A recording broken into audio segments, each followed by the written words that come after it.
Election day finally here for an Alabama Senate race that we've been talking about for far too long, but it really has only been months. Now, the polls, they close less than 2 hours from now, as I said. The Republican Roy Moore facing off against Democrat Doug Jones. It has been a down and dirty race with accusations flying and polls that are frankly all over the place.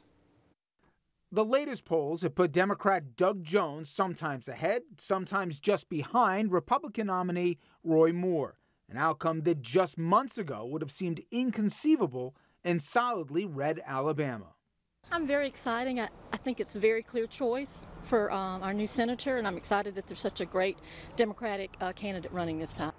Just 33 days earlier, the first accusations of sexual misconduct, they were made public against Moore, who has been accused by 8 women of a range of offenses, including sexually assaulting 2 of them as teenagers, one as young as 14.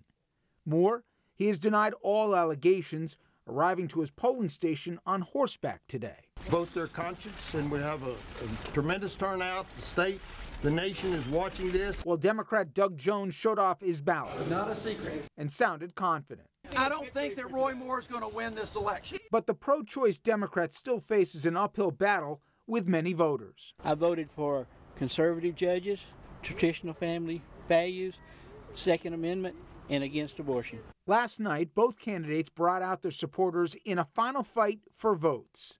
Jones, he was joined by Alabama native Charles Barkley, who criticized Moore in a direct appeal to his home state. At some point, we got to stop looking like idiots to the nation. And Moore's wife, who attempted to battle back accusations that her husband is an anti-Semite. Fake news would tell you that we don't care for Jews. I tell you all this because I've seen it all, so I just want to set the record straight while they're here. One of our attorneys is a Jew. That comment now raising more questions about the evangelical judge. Okay, we're getting the first exit polls from Alabama. 40% of the voters said that allegations against Moore are an important factor, but 55% say it wasn't. Now, you can see here from the following numbers, it's pretty evenly split between people who believe the allegations and those who don't. The plurality by about 49-45 says that they do believe them, but still, look how close that was. And also exit polls showing people evenly split when it comes to the impact of Donald Trump. The president endorsed Moore, as we discussed, and he gave him his full-throated support. By the way, 48% say they don't believe the Trump factor in the vote. That number shocking when you consider that he carried the state by 30 points. So all that said, here we are. And Joe, you've been pretty clear about it. You said the best thing that can happen for the Republican Party is if Moore loses tonight, because obviously this will be the easiest campaign ad to run for the next 11 months, regardless of where we are in the country, right, for next year's midterms. I mean, first, we've already lost. Let's be very clear.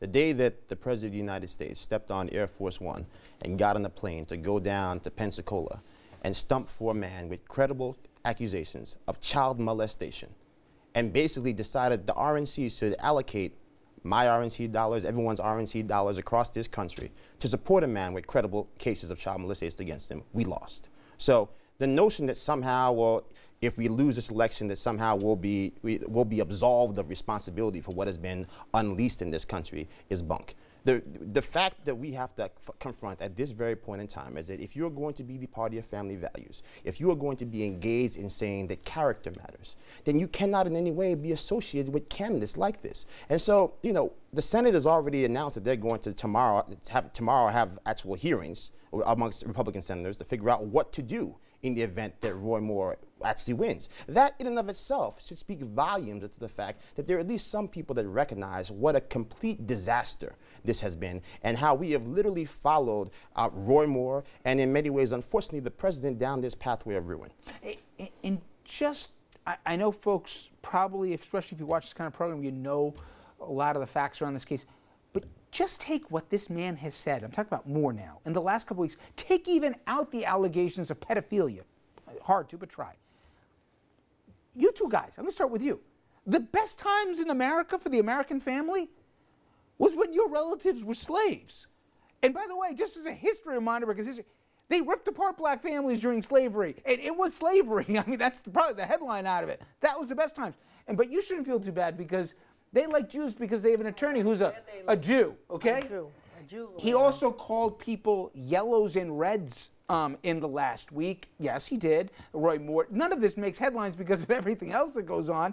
And he also says still that, you know, people that are gay, well, forget about what I said. This is what his spokesperson had to say less than 2 hours ago when asked on CNN about, well, what about Roy Moore and what about homosexuality, which he has called an abominable sin? Here he is.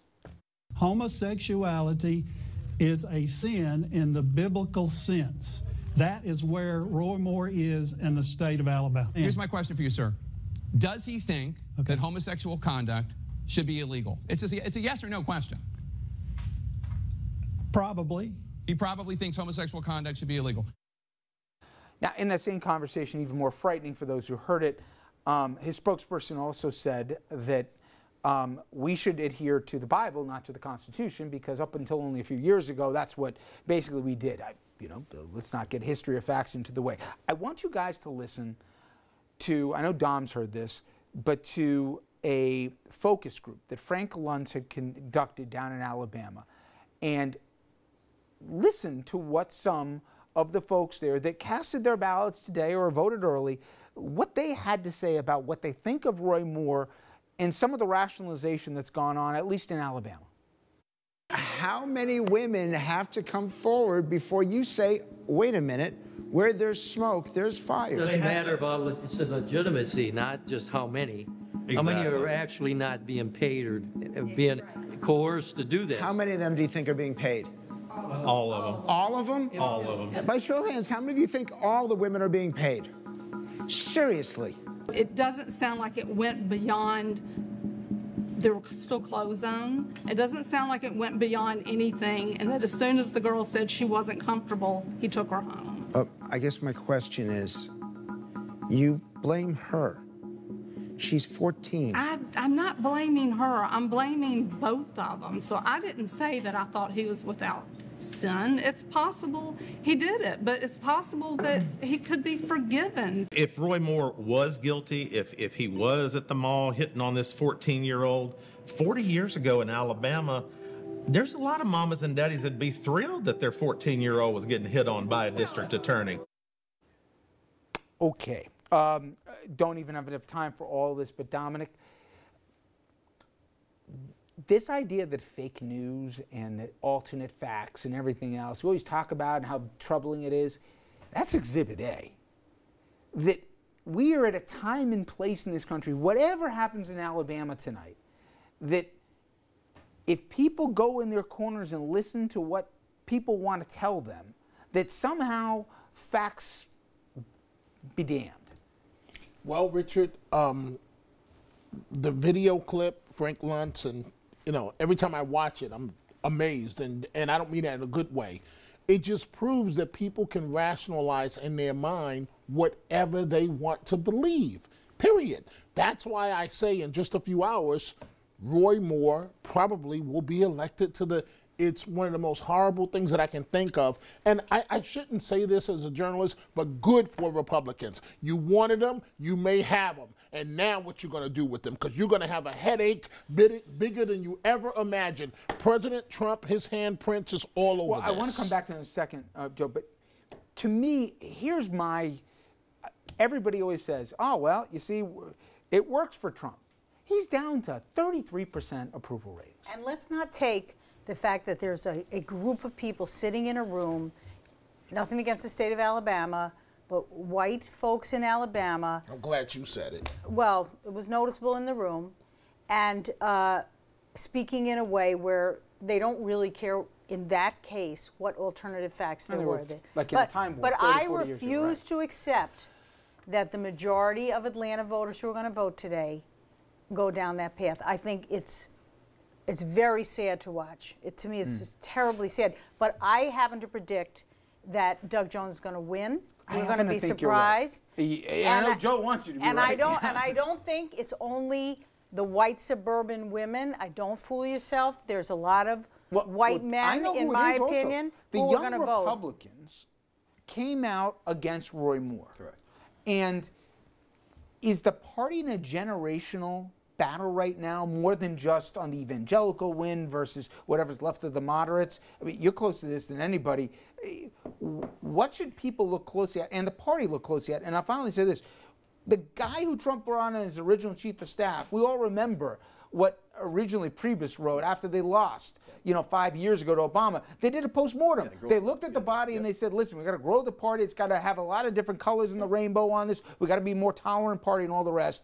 How 5 years later do we still have Roy Moore? Well, look, I've often remarked that, my grandfather has a saying that people running out of money spend money the fastest. I think that what we're dealing with right now in the Republican Party is in many ways kind of the bombastic iteration of our worst greatest hits. So, I think that the irony here is that we stand to inherit a party, individuals who are my age and younger, that is in many ways not reflective of the values and the mores that we have been raised to uphold. And so that's in many ways the saddest part about what's happening right here. I mean, I said last week on this program that this is why children don't come forward. Forget, what happened with Gillibrand and all these other things. We're talking about children, right? There is nothing more sacred in Scripture than childhood innocence. So when you're talking about the fact that there's a 15-year-old boy in the Boy Scouts whose troop leader is abusing him and won't say anything, it's because the President of the United States just told him to be quiet. When you start talking about the fact that you have a young woman who, probably has a boyfriend that she kind of cares about, but she's pretending to be asleep because someone's sneaking into her daughter's bedroom because she needs to pay the rent. It's that type of blood money assessment that we've made as a party right now. And so, I've gotten a lot of criticism from people saying that, people have a right to their day in trial, but on some basic level, there will be no trial. Yep. We're talking about things that have passed, have been passed and will never be litigated in the court of law. So at some point, you just have to ask yourself as a person, as a Christian, as a human, as an American, do you in any way believe that you should be able to turn a blind eye to pedophilia? And I think that what the nation is witnessing right now is a critical mass of people who have an R next to their name on the voter rolls saying that they do in the state of Alabama. And while I do not believe that is indicative of America as a whole, I do think that that will be an albatross that we will have to wear, a scarlet letter that we will have to wear, because we will have to explain this not only to voters in 3 years and 4 years, but to our children. And that's the saddest part about where we're at today. Yeah, I just want to add to Dominic's point. This is an albatross Republicans at every level are going to wear, at every local race, at every state race. Someone who doesn't openly disassociate themselves like you have done tonight is really in for a very rough ride. I got to hit a break here. We're going to find out soon enough, folks. Up next, Republican tax plan. It could kick more than 12 million people off health insurance coverage. You probably heard that number, but it's just the start of what could happen here. It's a two-part thing. Trust, it's not just what's in the tax plan, but it's also what the cuts are that could soon follow to make the pot right. And I'm talking to the social safety net. Stay with us.